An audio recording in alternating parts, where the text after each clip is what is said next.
Are you a burnt out overachiever buried in responsibilities? Do you miss laughing with your friends, just laughing from the gut? Do you feel like life's passing you by? If you've been wishing for some kind of shift, you're in the right place. Welcome to 52 Weeks of Hope, the show where we take you off the hamster wheel by ditching the to do list for the to don't list. This is where you get to learn how to make that lonely ache vanish, learn self compassion techniques, and to give yourself grace. I'm Lauren Abrams, and I get to help you feel that magic again since going through my own dark night of the soul. So you can learn from my experience and the mentors and experts I meet along the way. And today we're talking to author, inspirational leader, and self improvement advocate, Scott Stabile. Are you sick of compare and despair? Comparing your insides to somebody else's outsides where you know you're just never going to win? Listen right now and learn how to quit doing that. Learn how to love and accept yourself fully and to give yourself the compassion you deserve. Self love is a skill, and you get to develop that skill. Learn all the gifts you receive from accepting and loving yourself today forward. You're in for a treat hearing from Scott, who's been through it himself, learned a lot, of course, just like the rest of us, and now makes it his mission, helping you reach your highest authentic truth and share your gifts without being in some kind of constant judgy state. The author of the best book, Enough as You Are. Welcome to 52 Weeks of Hope, Scott. Hey, thank you so much, Lauren. I'm happy to be here with you. Yeah. Okay. So I've got so many marks in this book, and I'm holding it up I if you're love not it. watching it up video. And it seems to me it's always self-worth. Like, I know, peeling the onion, we get to different layers, we work through stuff. And it seems like self-worth is always an issue. Yeah, for all of us, right? Yeah. I don't really think we grow up being taught how to love ourselves. If anything, we grow up being taught that if we don't think this way, look this way, feel this way, there's something wrong with us. Like we grow up with so much conditioning, and it starts from the people who raise us, our parents or caretakers, and even the best parents in the world, the most loving, evolved parents in the world are going to condition their kids in certain ways that don't align with those kids. Is looking at those places inside of us that are conditioned and looking at the ways in which we're operating from that conditioned place versus the ways in which we can operate from a more authentic place, a place that feels more honest in our hearts. And then, as much as possible, giving our energy to the authenticity and eliminate the more conditioned responses if they don't feel like they're in alignment with who we truly are. Which is great. And I love how you talk about it's from this point on. But first, since you talked about parents, you talk openly about how your parents were shot when you were 14, your brother OD'd. So who that's you've certainly experienced tragedy. And so who raised you?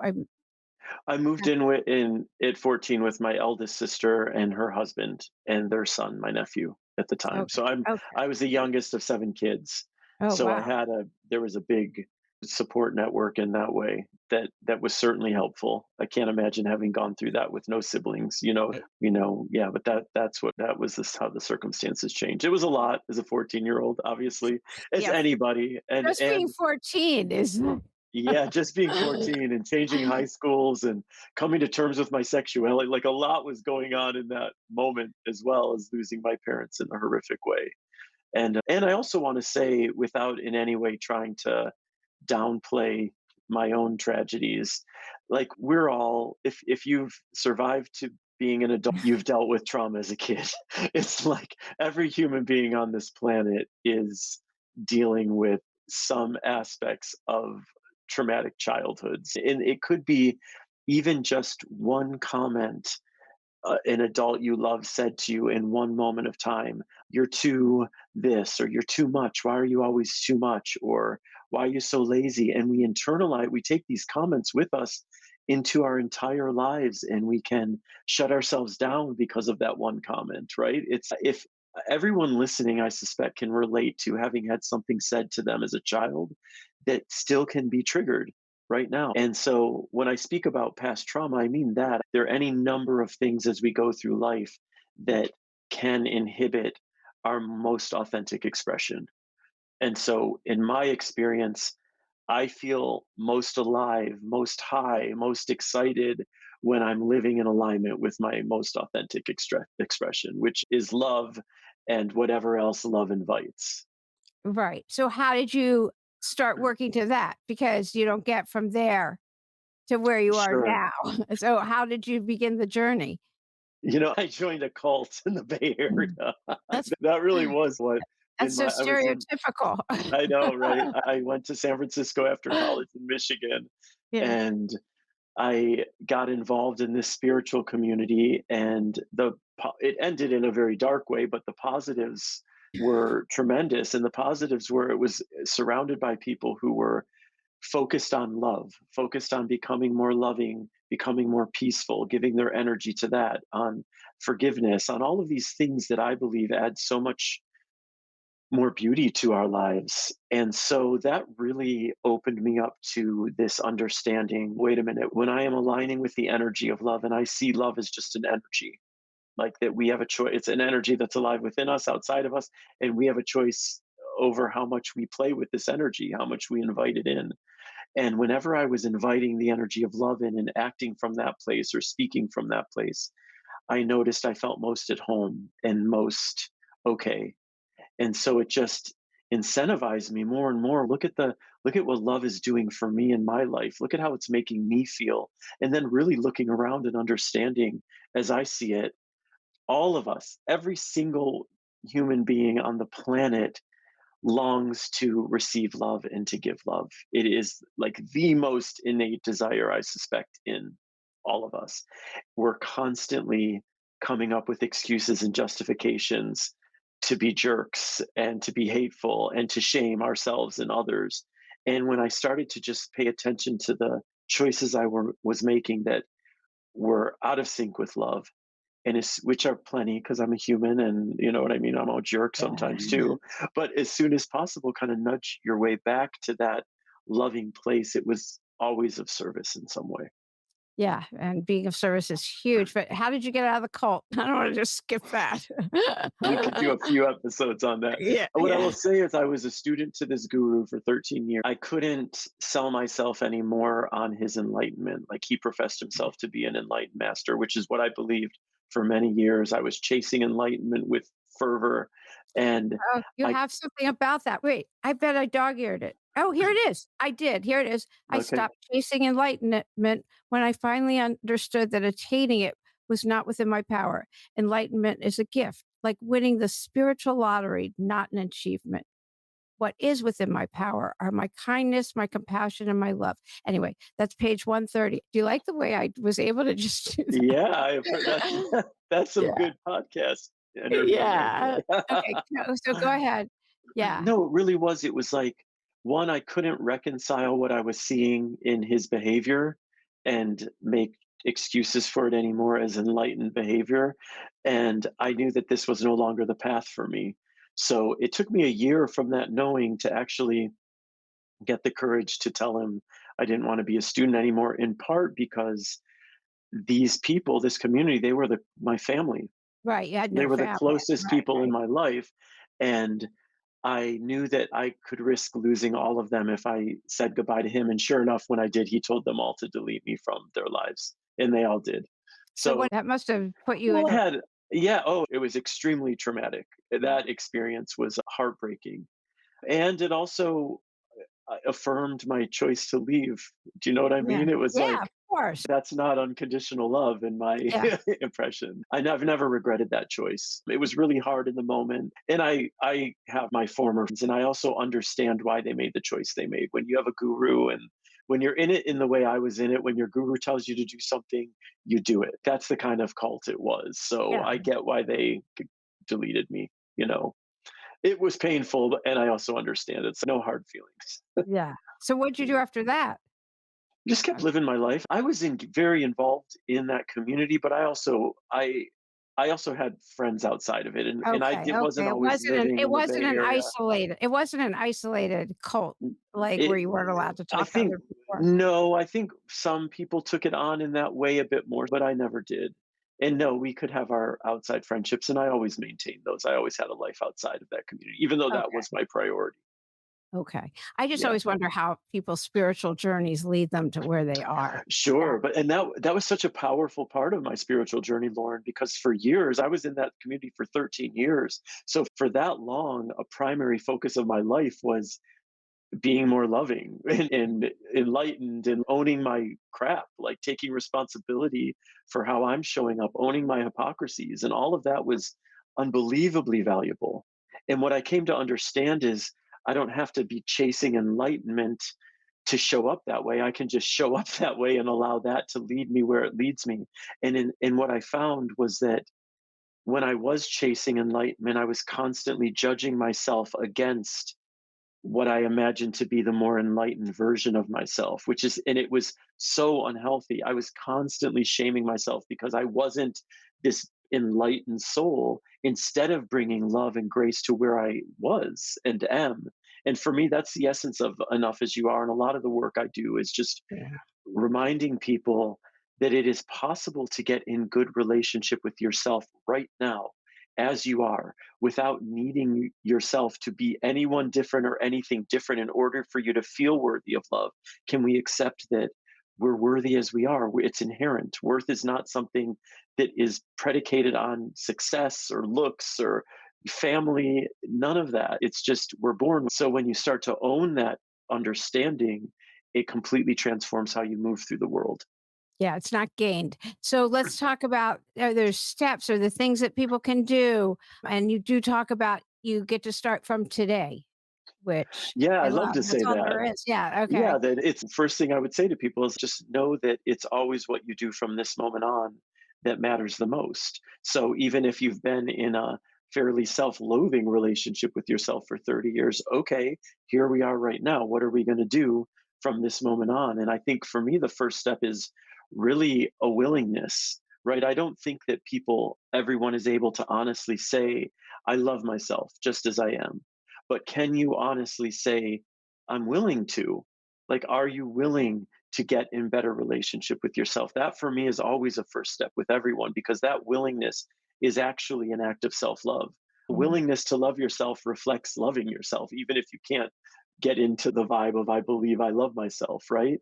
And then willingness and commitment. What does commitment look like? For me, it looks like looking at the choices I'm making in my life that I that don't necessarily reflect self-care and self-love, and as much as possible beginning to eliminate those choices, while at the same time really asking myself in an intentional way, what are the things that I can be doing in my life that actually stand to create more joy or more connection or more meaning, right? Grab paper, grab pencil, write these things down and get them in your psyche so you can look at things that have you feeling better about your life and yourself and give your energy to those things in a more intentional way. And you can look at the things that have you feeling like crap about your life and about yourself and start eliminating them. And this is like 1 + 1 = 2, right? It's very basic. Yeah, it's It easy. it's simple, but, like, we all struggle to do it sometimes. We all know what we should be doing for ourselves, but how many of us are actually doing it, right? Yeah. And I put myself in that group. I'm often Oh, making yeah. choices that are not the most healthy choice. And for me, self-love, the invitation from self-love is not just that we make healthy choices all the time. It's how are we showing up for ourselves when we're not making the choices that we feel are the healthiest? Can we still give ourselves grace? Can we still give ourselves compassion? Can we still remind ourselves, I'm a human being and this too is part of the human experience? I've never shamed myself into healing, but I Yeah. have loved I myself into a love that. much more healed space. I love that I've never shamed myself into healing. That's just, well, It's not shame's what gotta shame be, does. yeah, shame's a very low vibration. I'm grateful that I'm human. I love myself for being human is a much better place to go. I think it's also recognizing our negative self-talk. Huh. I was just telling somebody how I'm in a 2-year mindfulness meditation teacher training program, and we're into the second year. And our mentor, a small mentor group, she's leading a before the class a short meditation, and my head's going during the meditation. Oh, Of course, that's what you do. right. It does, right? And I was like, "Who do I think I am? Well, I can't teach meditation. I can't do that." Like my head's going with what a fraud I am, this and that, and I was like, "Listen to me." Like, I had to laugh, and I share Good. about it, because I c and I it did that in a few different areas. within a week span of, you can call it imposter syndrome, you could call it negative self-talk, you can call it whatever. And I just, for the first time, I was able to reframe it. I must be on the precipice of greatness to have this much negative self-talk going on in a matter of days. I love And yeah, it was the first time I was ever able to reframe it, because, and it's the awareness and it's the willingness. I'm not always like that good. I was just aware. It's an yeah. awareness of it. It is all it is. I can laugh at myself.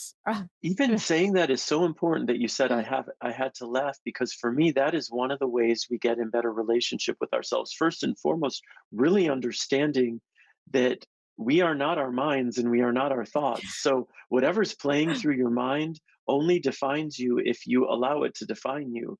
But if you can create some distance and practice at bearing witness to your thoughts without becoming them, and engaging with your mind even when it's doing its crazy dance, if you can engage with it in a more nonchalant, curious, humorous way, like you just said, just laugh at it. So often I'm like, oh, there's my mind doing the insane thing that my mind is always doing, trying to tell me I'm worthless, trying to tell me I'm this. And I think what I've gotten better at, I know what I've gotten better at, is just not believing it. Our mind, so many of the thoughts playing through our minds are not true. We've been taught to believe what our mind is telling us instead of to challenge it. And we can challenge it in a really loving way. I'm not interested in going to war with my mind. That is a war I would lose a time and again. My mind is adept at fighting, but I am interested in challenging my mind when it's telling me a bunch of nonsense about myself or other people, when it's trying to take me out of love for myself and other people. I think there's great value in just being like, not playing that game today, and just creating a different relationship so we don't feel so controlled by our thoughts. Because that's where, for me, most of the suffering is created. It's not about what I'm doing, it's about how I'm judging what I'm doing, right? When I'm downing a pint of ice cream and enjoying the taste of ice cream, it only becomes miserable when my mind comes in and says, "You're taking crap care of your body and you're a piece of crap," and da da da da da. Without all that noise, all I'm left with is ice cream, right? Yeah. Might as well enjoy it. You're Might eating, as I well mean, enjoy it, right? I love my sugar, I'm not gonna lie. I'm Yeah, gonna you and me enjoy both, it. buddy. Yeah, I like yeah. I don't do a lot that's bad for my body, but I love my sugar. When And I so eat it, that's I the enjoy it. gift. Yeah. That's like really the get, like it's really understanding that it is always within our power to show up for ourselves with more compassion and more love, and then understand that love always transcends self, which is to say that when you get a deeper, more loving relationship with yourself going, you're automatically going to be showing up for others in a different way, in a more loving way. It's the only possibility. It's how this stuff, foundationally, our relationship with ourselves informs how we show up for everything else in the world, which is why I think self love is so critically important. Okay, so willingness is the first, how you first teach people, is to be willing. Then what, I love the title of the book, Enough as You Are, but somebody's, they don't believe that. That's a hard Okay. place to get to. It's a hard place to get to. So one thing I encourage people to do is, because people are so apt to say, "I don't take good care of myself. I don't love myself. I don't know how to love myself." I would invite people to really look at the different ways in which they are loving themselves on an average day. When you are brushing your teeth, when you are preparing food for yourself, when you are putting on clothing that makes you feel good. These are all acts of self-care, which are actually acts of self-love, right? And instead of taking those things for granted, what happens if we start to actually just, even if it's for 5 or 10 seconds, to just acknowledge, this is me taking care of myself right now. This is me loving myself right now. Doing that does a couple things. One, it makes it harder for your mind to convince you that you don't know how to love yourself when you're actually centering yourself in these self-love moments throughout your day. And also, because I see everything as energy, and energy naturally creates momentum, the more you are centering yourself in these self love moments, the more you are going to be invited to participate with yourself in a more loving way. Because what we do are naturally focus on the negative. They naturally focus on the ways we're not taking care of ourselves. They naturally go to self abuse. So the more intentional we become about honoring those moments when we actually are aligned with self care, the more we're serving that whole story, right? So Mhm. another thing I would recommend to people is start a self-love journal. Start a journal that is just devoted to self-love, and only write in that journal when you are in a clear space in your head. Don't write in that journal when you're feeling like crap about yourself, but things that you can put into that journal. If you can't say what you love about yourself, can you say the things that you appreciate about yourself? Does the word appreciation make it more palatable? Like, I'm a big fan of affirmations, but only when they're honest. I think that's the glitch in affirmations, is if I'm sitting here saying, I love myself completely, I love myself completely, but what I'm feeling is I don't like myself very much, that feeling is going to trump these words. Like, the vibration we're holding energetically is much stronger than any words I'm repeating. So, what I encourage people to do is get to the most honest statement you can make. So, if you can't say, I love myself completely, can you say honestly, I am willing to love myself completely? Right? If you can't say, I love this about myself, can you say, I appreciate this about myself? That's a bit more of a gentler word that some people have an easier time getting to. It's like you brought up reframing earlier. For me, this is about looking at ways to reframe what is in a way that actually serves the relationship we have with ourselves. And I want to just mention for everyone who's listening and not watching that Scott puts his hands on his heart when Mm, he's saying these words, because yeah, I think that's really important and it's such an act of self compassion. Okay, keep going. yeah. That I love that you brought it up. It's a great segue, because that is another way we come into better feeling with ourselves, is understanding that the only thing creating a negative relationship with ourselves is what's coming from our minds, what's coming from our ego. When we're in our heart center, when we're in that place within that is just a universe of love, there is no communication that in any way would align with seeing us as less than. The communication of the heart is always, you are beautiful, you are enough, you are vital, you are vibrant, you are strong, you are all of these things. So if I know that I'm out of alignment with myself, it's an invitation to get back into my heart. And how do I do that? You can do that through a host of different ways, and you need to figure out what way is going to get you there. Meditation can be a way. Like, meditation is a if you're meditating on your heart center, you're meditating on the energy of love, you're inviting it into your life in a bigger way. I write letters sometimes, dear love, I need you right now. I'm lost. I'm having trouble connecting with your energy. I'm mired in self-abuse. Please help me. We don't think we Ooh, can ask for I've help in never that heard way. that. That's new for me. That is great. Yeah, and letters are such a powerful way to communicate Yeah. with the different parts of ourselves going on. If you're mired in jealousy or envy, it's like, Dear jealousy, what are you trying to show me right now? This is really painful. This is really difficult. And is there a lesson here? See what comes out. What I've discovered, Lauren, is, in all my workshops, I use writing as a big tool to. Yeah. I know all different letters. I've never heard any of these. These are good. Keep going. So go ahead. Yeah, so it's like, when you put pen to paper and actually write something, what comes out is oftentimes very different than what can come from just trying to think through something. It's like new epiphanies, new perspectives, new possibilities can come out. One of the practices I do, I call it soul writing, is I Yeah. just ask the question, Dear soul, what is it you would have me know right now? And Elizabeth Gilbert, the great writer and human, she started a Substack called Letters from Love, I think. And it's just an invitation for people to do what I just suggested with the soul. Do it with love. Recognize that there is an energetic place within you that's just all love, and it never leaves you.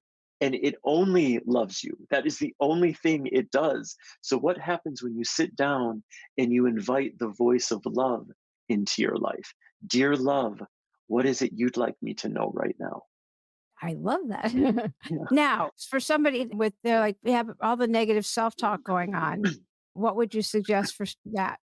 One, I would just want to say to you, you're not alone in that. That is the human condition. I don't know a human being on the planet who doesn't have a lot of negative self talk going on. And I'm someone who's really good at loving myself. And I have a mind that's still really good at abusing me. Right. So part of what's created for me the possibility of centering in my heart more is what I said earlier. It's the practice of paying attention to my thoughts without becoming them.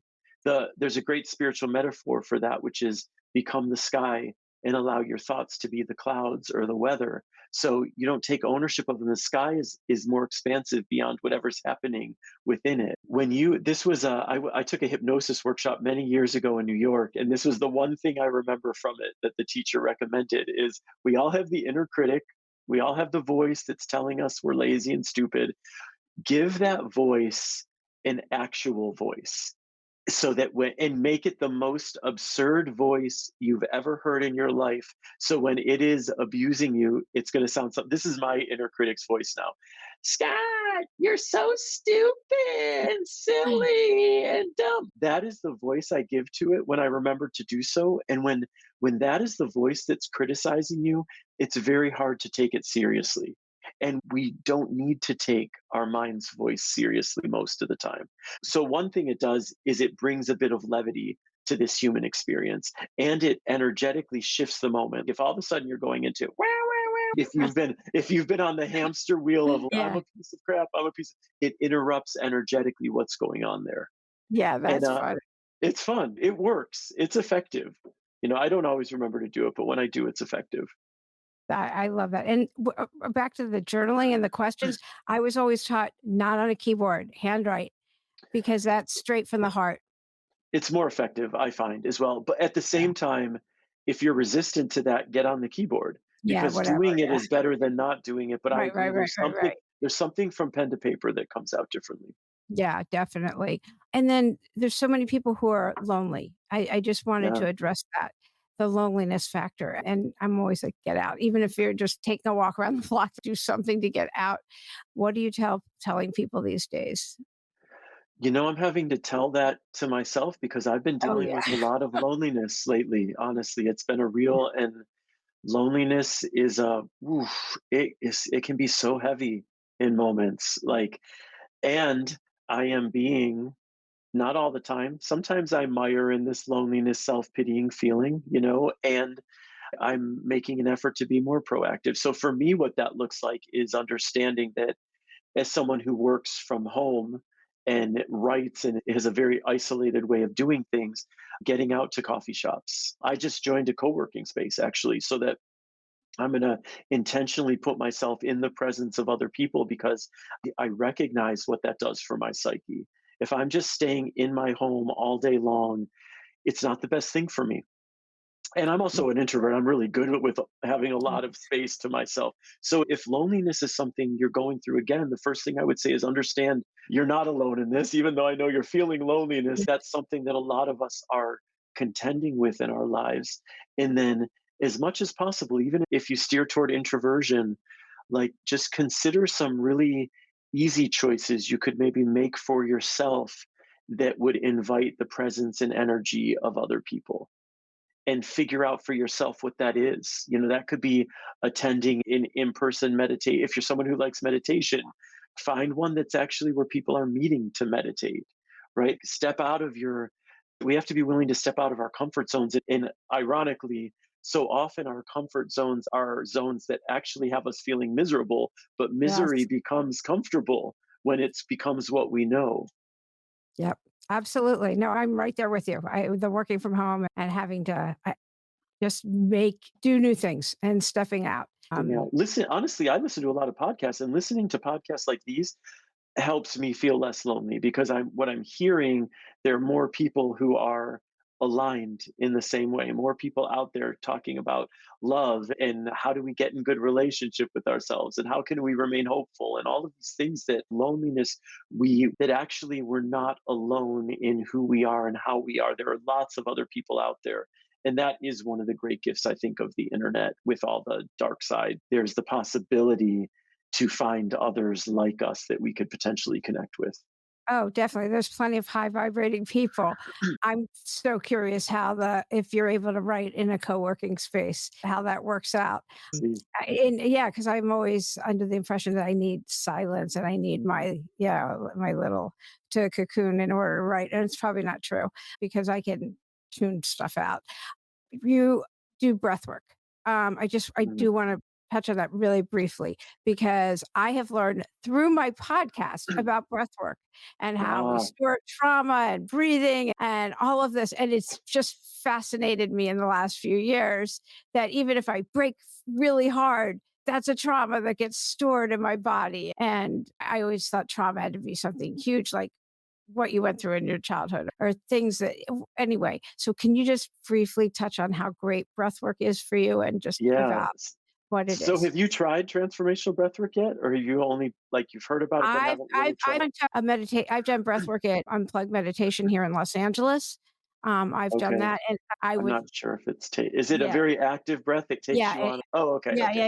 So you've that's had what a it was. taste of It it. was you breathe. Yeah, it was really It's a game changer. Honestly, this is one of my favorite tools that I've ever been introduced to and discovered. And I guide it now, usually about once a week online. And it takes you this specific breathing practice is incredibly powerful at moving stuck energy in your body, which is why people who are doing this breath, it's very common for people to cry hysterically or get into if the breath can hit a pocket of frustration or rage and people will be screaming and flailing and there are some dramatic aspects of this breath. Others will lie entirely still and maybe not feel a whole lot of anything, but in general our breath is one of the biggest tools we have to work with, I believe, work with pain and trauma in our body and start moving it and clearing it out.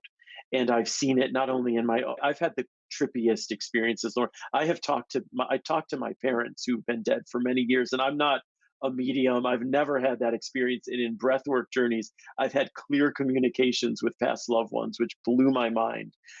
There's really no saying where you go in this breathwork practice, but I can't encourage people enough to start integrating more breath work into their lives if it's not a part, because it's one of the most powerful healers we have. yeah, And join me one night. Find me yeah. online, and I have it all of Scott's links and everything in the okay, show notes, yeah, on the website, on everything. So, yeah, I definitely will, and maybe we'll do awesome. one of your practices, we can do some lives. That Yeah, yeah, I would too. Okay, so what's the hardest challenge you've ever gone through, and how did you get through it? losing my parents for sure. That was the toughest. And how did I get through it? I think at the time when I was 14, when I reflect back on those years after, I don't think anything I was doing was conscious. I wasn't like making intentional choices at 14. I feel like I was being protected. Like something in me knew that to survive it, what I had to do was bury it. And that is exactly what I did. I would have a good cry once a year. That was it. After the Wow. first few months after their death, it was like clockwork. Once a year, I would cry. I would bury it.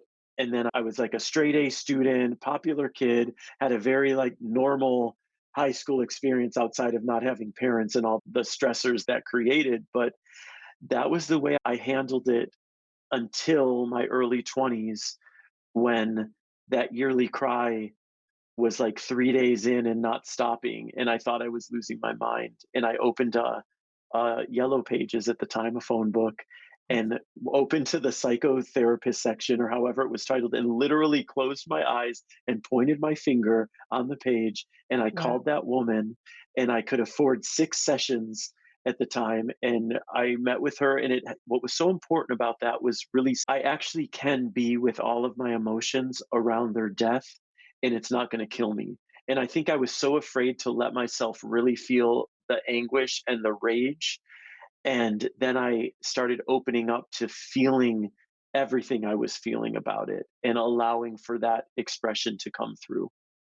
And then, yeah, how does any of us get through any of our harder stuff? Like the sun keeps rising, we keep living, and we do the best we can within the context of whatever grief we're experiencing or whatever, right? Yeah. Oh, yeah. That's amazing. Are you the youngest of the 7? I am, yes. And when you learned all this, did you share it with your siblings?